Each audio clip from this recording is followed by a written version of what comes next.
menyusun rencana usaha dengan matang. Mencakup apa saja tadi Bu? Sebelumnya pakai rencana pemasaran seperti itu. Nah, selanjutnya untuk berjalannya usaha kita juga perlu untuk mengelola keuangan usaha. Seperti apa caranya? Mari kita nonton dulu film yang saya putar berikut ini.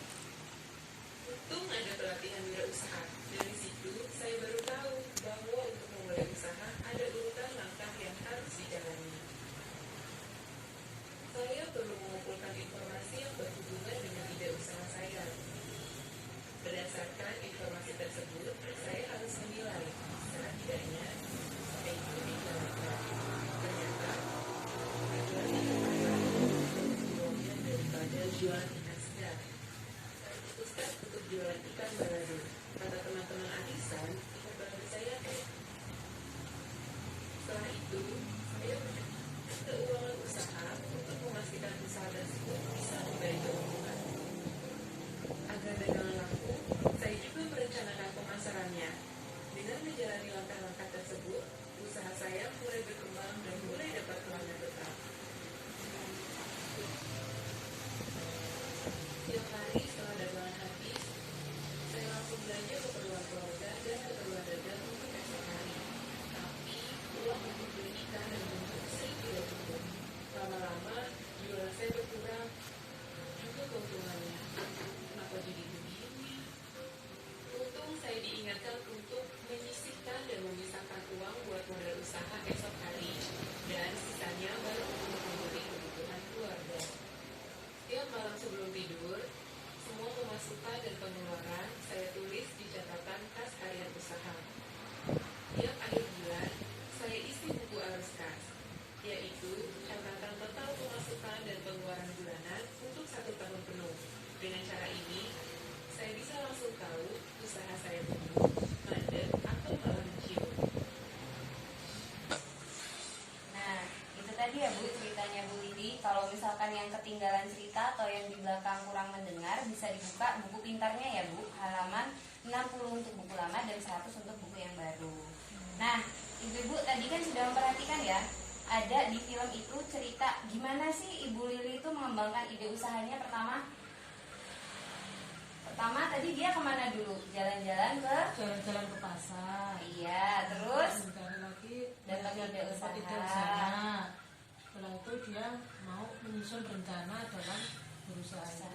Usahanya apa Bu yang direncanakan? Dia mau membuat ikan. Ya, ikan segar berubah jadi ikan olahan. iya.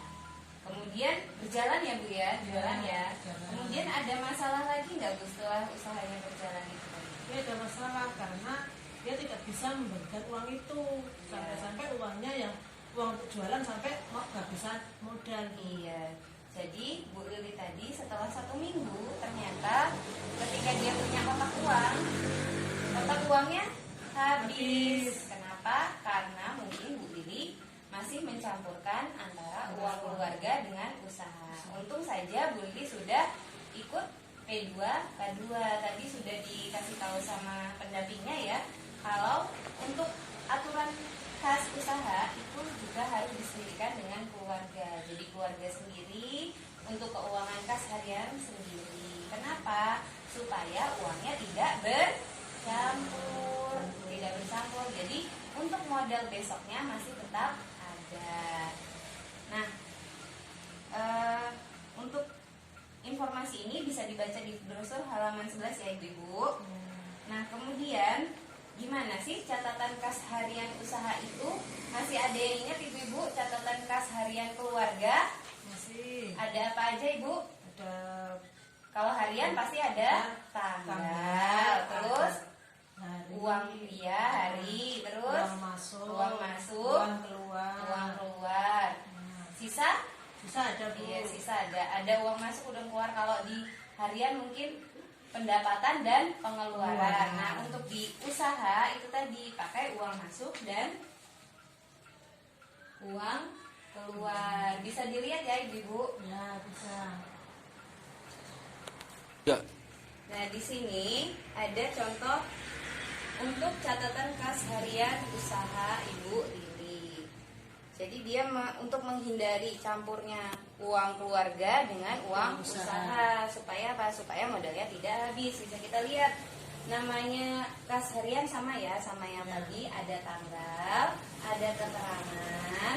Kalau di pendapatan, kalau di yang keluarga itu pendapatan, di sini kita pakai uang masuk. Kemudian kalau di sana pengeluaran, ini uang keluar, hampir mirip ya Bu ya. Kemudian ada sisa. Kita lihat dulu. Namanya orang usaha, yang pertama dia pasti butuh modal. Modal bisa dari mana saja Bu? Bisa dari tetangga, Nah, dari teman, tabungan. Iya, bisa nabung atau bisa meminjam. Nah, di sini Bu Lili karena mungkin dia sudah cepat-cepat mau eksekusi, mau melaksanakan, jadi dia memilih minjam dari adiknya. Berapa Bu? 100.000. 100.000.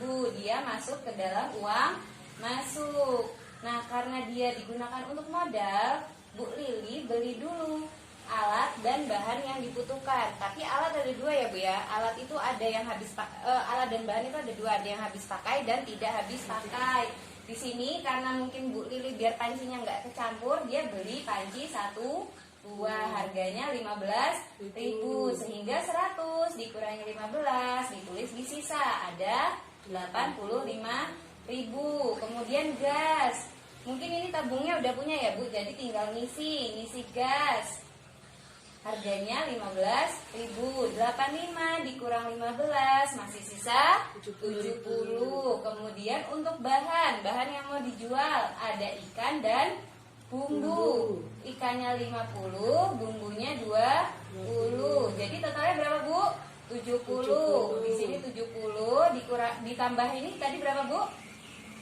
15 jadi 85 tambah 15 jadi 100.000. Uang masuknya 100.000, uang keluarnya 100.000. Ditulis sisanya 0. Nah, nggak apa-apa. Kenapa 0? Karena ya memang buat belanja modal. Kemudian selanjutnya, setelah ikannya sudah matang, pasti dijual. Ternyata laku 90.000. Dia masuk ke dalam uang masuk. Nah, di sini ditulis di sisa dapat 90.000. Selanjutnya sama, kita ke hari kedua karena ini masih di awal-awal ya Bu ya. Sudah untung atau belum ini kira-kira? Belum ya. Di sini butuhnya 100.000, keluar 100.000, masuknya masih 90.000.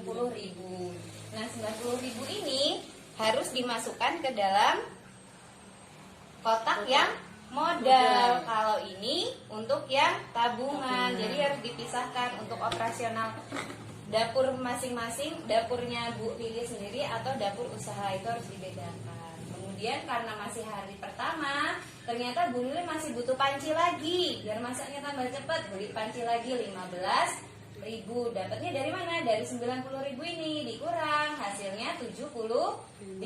Kemudian ternyata butuh lap, beli lagi lapnya, harganya 2.000. Kemudian yang wajib dibeli pasti yang dijual ya Bu ya, ikan dan bumbu. Modalnya berapa Bu kalau di total?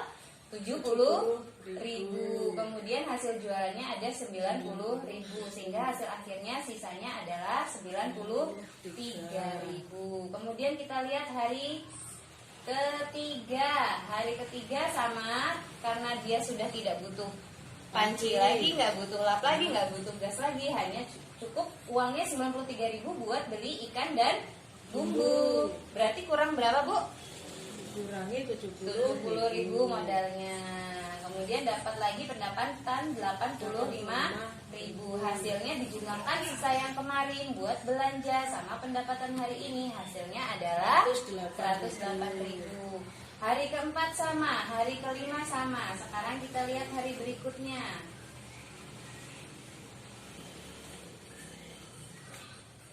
Ternyata di hari ke-6 mungkin ibunya udah mau bayar ini ya, angsuran. Jadi dilihat tadi uangnya berapa Bu? Di hari kelima tadi 108.000. Iya, 108.000. Jadi untuk modal dia tetap bukan 108.000 ya Bu, itu kan hari ketiga. Hari kelima kita lihat dulu. Hari kelima ada 153.000. Mungkin besoknya mau bayar hutang. Hutangnya berapa Bu? Di awal hutangnya 100.000, uangnya 153. Sementara kalau buat modal dagang butuhnya berapa tadi beli ikan sama bumbu? 70.000. 70. Jadi karena udah kepake 70 nggak bisa lunasin, jadi kita bayar dulu setengahnya 50.000 rupiah. Alhamdulillah dapat pendapatan lagi 95.000. Sehingga dijumlahkan hasilnya 128, itu sudah kelong hutangnya. Kemudian nambah lagi hari selanjutnya, dia belanja lagi, beli ikan, beli bumbu. Hasilnya ada kepakai 70.000, sisanya 58.000 buat bayar uang ujian. Mungkin karena tadi uangnya sudah sebagian dibuat bayar hutang, jadi hutangnya bisa dibayar juga di hari kedua setelah ikannya laku. Ada uang 123.000, 50.000-nya buat bayar hutang, 70.000-nya buat hari selanjutnya. Nah, pokoknya jangan sampai ini nih Nas, jangan sampai kaleng modal itu kosong. Iya. Nah, kemudian setelah hari ke-8, hari ke-9, karena sudah tidak ada hutang dan tidak ada yang perlu dibeli, itu bisa kita lihat di sini ada menabung. Kalau sudah ada menabung itu bisa kita sebut sebagai keuntungan ya ibu-ibu ya.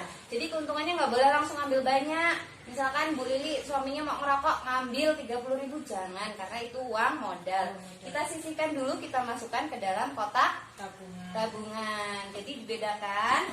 Setelah itu kita lanjutkan sampai hari ke-30 atau satu bulan. Nah, kita lihat di sini 1 bulan ya Bu ya. Tanggal 26, 27, 28 sampai tanggal 30. Di sini ternyata total modal atau yang buat belanja itu ada sekitar 2.417.000. Ini uang keluarnya. Yang ini uang masuknya, termasuk modal, termasuk uang hasil penjualan 2.560.000. Ternyata totalnya sisanya untungnya ada 143.000. Ini bisa buat modal bulan selanjutnya atau sebagian ditabungkan. Nah, ini tadi namanya catatan kas bulanan. Harian digunakan untuk menyusun bulanan. Kalau hanya sebulan, kira-kira udah tahu belum Bu? Ini usahanya maju apa mundur? Kalau dilihat tadi kan dia jualannya ada yang laku 90.000, ada yang 80.000. Kira-kira butuh hari libur juga nggak Ibu Lili? Butuh ya. Kadang-kadang mungkin ada acara, misalkan rewang atau bagaimana. Nah, itu kita nulisnya ketika kita jualan saja, karena usaha kita bukanya hari apa, ketika kita belanja baru ada uang masuk, ada uang keluar. Kalau libur tidak usah. Nah, kalau 1 bulan kita belum bisa kelihatan ya Bu ya? Belum bisa. Nah, habis itu kita masukkan ke dalam kas tahunan, kas untuk usaha tahunan. Bisa dibaca ya Bu ya Ibu ya? Ini nggak bisa saya balik. Nah, di sini ada uang masuk dan uang keluar. Karena tahunan dilihat di sini ada Januari, Februari sampai Desember. Di sini nanti kita bisa lihat hasilnya naik atau turun. Ada uang masuk dan ada uang keluar. Sampai sini paham Ibu-ibu? Alhamdulillah paham Bu. Terima kasih. Ke poin berikutnya.